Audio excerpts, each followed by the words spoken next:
cache tout un mystère, un autre monde.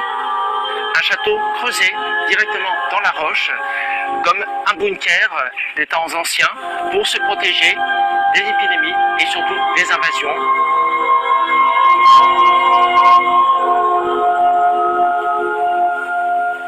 Nous sommes ici au château de Brézé, dans la galerie des portraits. C'était la famille de Brézé, qui était la famille seigneuriale des lieux.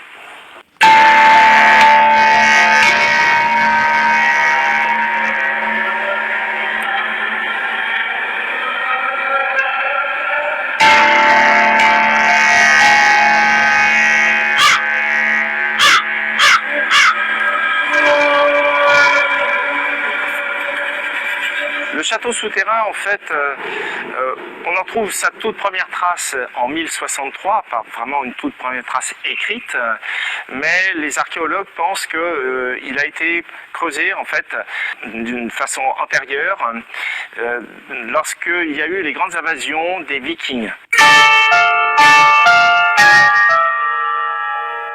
De par ces invasions qui n'étaient pas des conquêtes territoriales, mais en fait des rapines, des razzias, dans ce refuge souterrain, on pouvait bien sûr éviter les attaques ennemies, mais on pouvait aussi peut-être bien se protéger d'hivers rigoureux et puis aussi d'épidémies.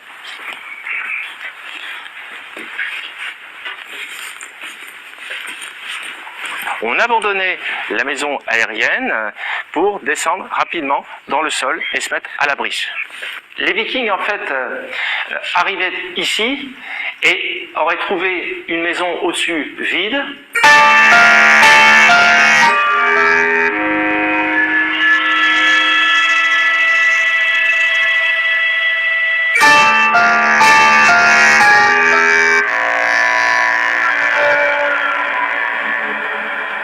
Nous sommes maintenant arrivés à l'intérieur de l'étable, juste devant cette grande mangeoire troglodytique qui permettait en plus d'attacher les animaux.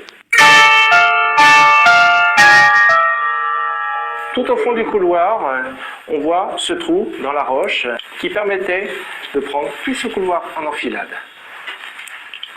Nous arrivons dans la roche de Brézé, vraiment le château sous le château.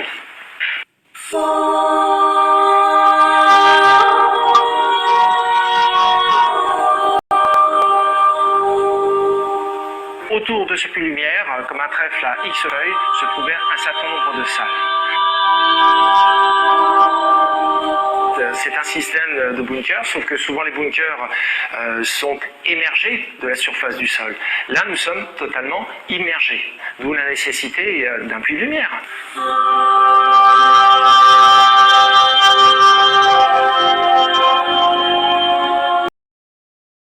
Sa prise difficile parce qu'il n'y avait que vraiment deux accès possibles, l'escalier pour les humains et la pente douce pour les animaux.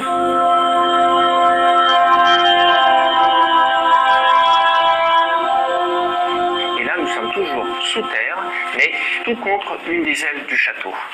Dans un endroit où il n'y avait pas possibilité d'être touché par d'éventuels attaquants.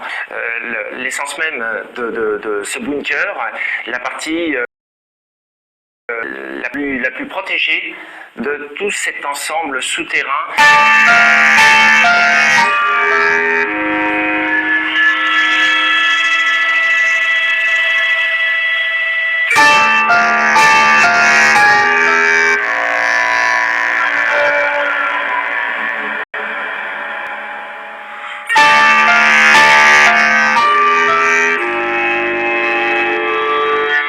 Il y a 3 km de galerie ici au château,